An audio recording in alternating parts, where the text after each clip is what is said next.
Okay? How are you? Good. Good. Hot from walking out. Hot. Very hot. How's things? Where do you want to sit? Yeah. Go over here? Would you like to do the interview sitting Let's go. there? Fair enough. Fair enough. How's work? Good? Sit here. We were thinking about it. Oh. One.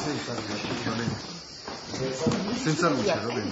Voglio solo vederne il mondo. This is where I built the, yeah, this is where I edited the film, right here, in this build. I put an Avid in here. Can I stick that on? We cannot say today because the conference will be tomorrow, but Marco Muller did come here to see the movie for Venice. Yes, yeah. And tomorrow will be the official. Oh, tomorrow's the announcement? There will be the press conference, yes. Oh, good. That'll be fun. Go up and under, you think? Yes, it's true. Very hot today. Yeah. It's hot. Yesterday? Yesterday was hot. Tomorrow? Hot. It's the humidity, too. Very humidity. Nice. Caldo, caldo. Caldo, caldo, caldo. Molto caldo. Man. All right, you ready? You first. Ladies first. Thank you. How are you? So, yeah, fine, thank you. It's a pleasure to be here. It's Thank good you to for- be here. Nice town, huh? Nice town, yes. We can start from good night and good luck. Sure. Yeah, that's fine. Posso, Paolo? George Clooney, Good Night and Good Luck is the second movie you have directed. Mm-hmm. Why did you decide to tell the story of Edward Murrow, the father of the journalism in the United States? Well, my father was a journalist, a television journalist, like Edward R. Murrow. And if you were to look at what is the high point in American broadcast journalism, it is this moment, and it was this man. When you win an award as a broadcaster, when you win an award, you get the Edward R. Murrow Award. He's the best of them. You might want to close those doors, huh? Here, I'll do it. Arrivederci. It's going to be too loud. That's okay. This might be a little loud. So, my reason for doing it, for many reasons, was because of my father, and because of the things that he taught me about broadcast journalism, but also because I believed that there were a lot of similarities to situations that we have now, and mostly it was about asking television journalists to hold people responsible like they used to. It's about the idea of using a government that uses fear to take away civil liberties, which I thought was sort of similar to some of the things that were going on right now. So I thought there were a lot of interesting parallels to tell. Because Mr. Murrow did fight against McCarthyism, the witch hunt, and he did get the results because he was a part of the fact that Joseph McCarthy at the end. He was very much, and when you look over the history of television news, there were really two significant times in American journalism that one particular television show changed everything in America. One was when Walter Cronkite, who was a very famous anchorman, went to Vietnam, and he came back and he said, "We can't win this war." And it changed. Johnson retired and said he wouldn't run for a second term. And the other was this particular moment when Edward R. Murrow, who was the most trusted man in America, went after McCarthy.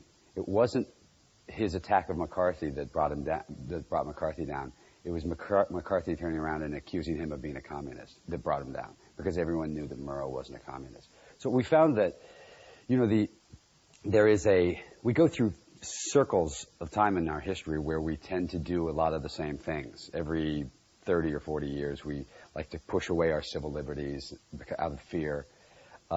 You watch a lot of these sort of cycles going back and forth, and you see one coming up where we have a Patriot Act right now that wants to take away civil liberties, take away the rights of individuals to know if you're being investigated or not, take away the rights of individuals to have a subpoena brought before a judge before people could secretly investigate you.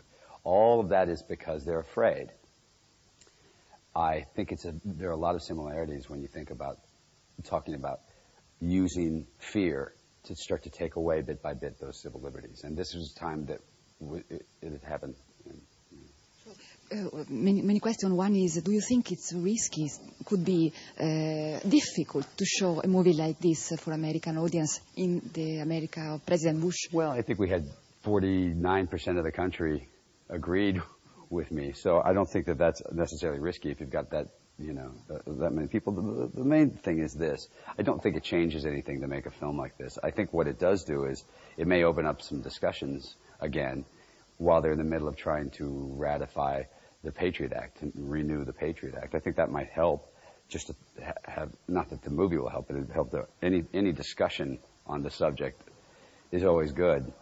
But mostly it's about me being able to stand around 20 years from now, and when people say, where did you stand on these subjects, and what did you believe in on these subjects, I have a timeline of film that I can say, well, this is what I was saying at this point. I don't try to draw the conclusions. I leave it completely in historical context, and I deal with them all with fact. We didn't make up any of the stories. We didn't make up any of the scenes in the movie. They all happened. We used all the old reporters, brought them in, had them on the set every day, and said, what are we doing wrong? Tell us what we're getting wrong. Because we wanted to be very careful with it. Did you do research about the McCarthyism and the witch hunt? Oh, how sure. the witch hunt divide America and Hollywood? For instance, Humphrey Bogart, John Huston, Marilyn Monroe fight against. Everybody was. It depended on who you were and sort of where you stood politically. Some people earnestly believed that communists were going to take over our country. So you had certain people, Ronald Reagan, for instance, who was the head of the Screen Actors Guild then, who really were happy to name names and point people out. And when you read what they did, they believed it. They believed that they were communists, so they thought they were doing the right thing. Then you had a great many people who thought that that was insanity and thought that the use of government to terrorize its own people was a very dangerous step. And that's what was happening. They were already afraid of a bomb blowing up. Now you're afraid of your neighbor ratting you out. In which sense do you think there is a sort of new witch hunt today? Well, I don't think there's a witch hunt. I'll tell you why. Okay. Well, I don't believe that government has the power, really. I mean, there are places, certainly with Ambassador Joe Wilson and his wife, that you could say government has actually gone on the attack of the informant. We have Judith Miller in jail right now because she refused to divulge her secrets. So there are times and certainly elements of it, but not to the extent that it was, at that point. Literally, careers and lives were ruined by the thousands in 1953 and 54 and 52. That hasn't happened. It's more about there are similarities, which is attack the person who brings you the information. Attack them. Rather than attacking the information and defending yourself, you just attack the person who brings you the information. That's a tactic that's been used for a long period of time. So certainly there's elements of fear, but it's not nearly as dangerous to your livelihood or your career as it was then. So the movie, in a certain sense, is dedicated to your father? Oh, certainly. Yeah, it is, with no exception. He's the first person I showed the film to. And it's because this is what he taught me about broadcast journalism, too. I grew up working in newsrooms as a little kid and running around in newsrooms. And he wrote his own news. There was an old school belief, it was local news, that you had a responsibility to question authority constantly, always, and never be satisfied. That he started to see that go away in the mid-'80s, and he thought that's been sort of the trend for a lot of news lately.